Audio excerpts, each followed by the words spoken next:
Hello and welcome to Jeremy's Yorkshire Allotment Adventures. Yes, you've not gone daft, but we are in December. And well, I thought, why not put a Christmas jumper on? Then of course I've got one with bells on, so I can't move very much, otherwise that's all you'll hear, and the bells jingling away rather than me talking. Well, sit back, relax, stick your feet up, have a cuppa and enjoy today's show on what is still a lovely, cool winter's morning here on the allotment. And yes, a bit more fog again as I'm filming, and well, the birds are still out though. Enjoy today's show.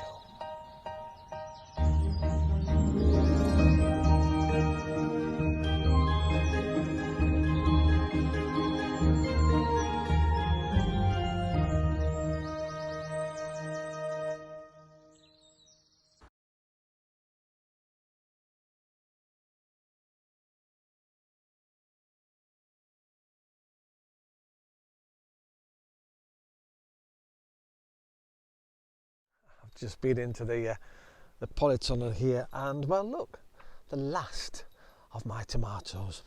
I found that the problem picking these, and they will be all right, but they don't taste as well as they did in the summer because I don't think we've got the heat. And it's the heat, it must give the flavour, but they'll be put on the side, they won't be put in the fridge of course, and left to warm up a bit, and that might improve their flavour. But these little, I say little, they're lovely little yellow tomatoes. They really do have a really nice taste to them. And eventually, finally, these have decided to go the proper colour, because they take a long time to get to this stage. I have got some still in my shed, and they are slowly turning. The second lot, of course, we've had one lot off already, and of course these little cherry ones, they're doing really well. As I said, they're not as red as they were, they're a bit orangey, but they're still nice. A little bit of salt I like on mine. How do you like your tomatoes? Just inside the greenhouse, because obviously this is going to be moved, and I'm just planning ahead at what else to do with, of course, all your, well, vegetable peelings and tea bags and all those sort of things, if you have too many. And do you like growing beans, runner beans, French beans? Well, I'm going to do a bean pit, as it's called. But actually, you know, I've used this in the past for all sorts of things. Basically, you're just making your own little compost bin inside of the ground, because it'll just add nutrients to the area that you want to grow. And of course, all you do is you pour your stuff in. Here we go.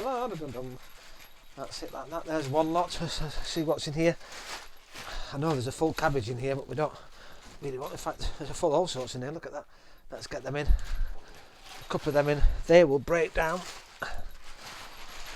And what you can do is, look, just chop them up. Lovely like that. And they will rot down nicely. Give it a bit of a mixed up. There you go. And then all you do with then is just take a bit of that and put a very small layer of soil on top of your vegetables. And all you do over the next coming weeks is you build that up. And of course, what it does is it will add, as I say, extra nutrients. There you go. You can be as rough as you like with it, actually. And then you repeat it again the next time, and obviously over time that will sink, and then keep repeating it. You can even dig it over again, and it, as I say, adds lovely nutrients. So you can either make a long trench, or as I do it in spots.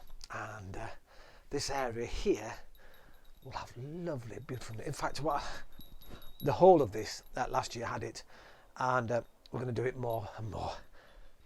Well, here I am. I've just taken the cover off actually to have a look at my lettuces, and well, they're doing all right actually.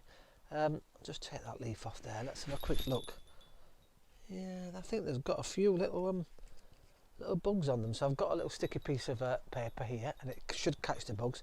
I think they do need treating though. Oh, they are coming along nicely.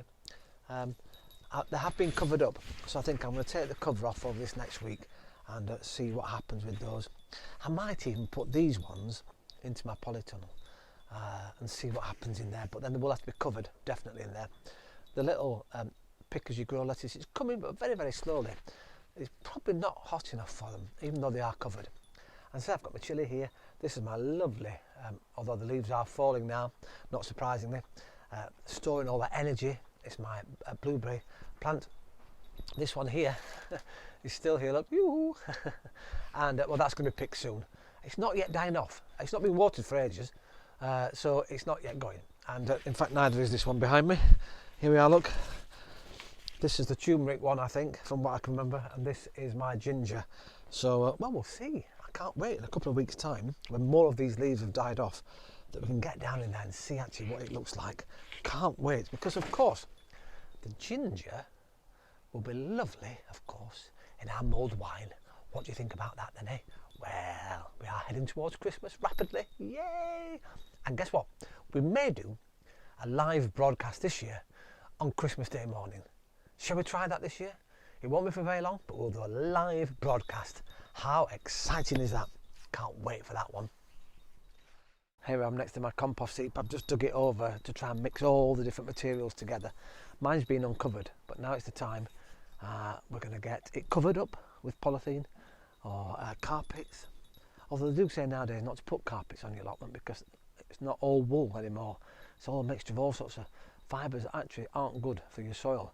So I'm going to put some old bags, compost bags, tear them open, place them on top, because that'll make sure that the heat then starts to generate within the heap, and of course then that will make it warm.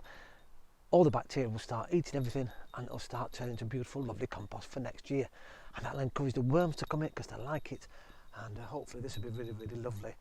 I can't wait to use it, and it's full of all sorts. It's got cuttings, peelings, sticks as well, some hardwood as well as the soft stuff, and well, paper, tea bags, coffee rounds, all those things. Stuff out of your vacuum cleaner as well, and it will generate really, really rich compost for next season.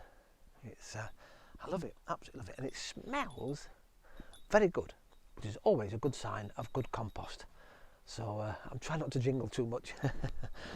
Well, I hope you've enjoyed today's show. It's great once again having you all on board, and I'll see you very shortly here on Jeremy's Yorkshire Allotment Adventures.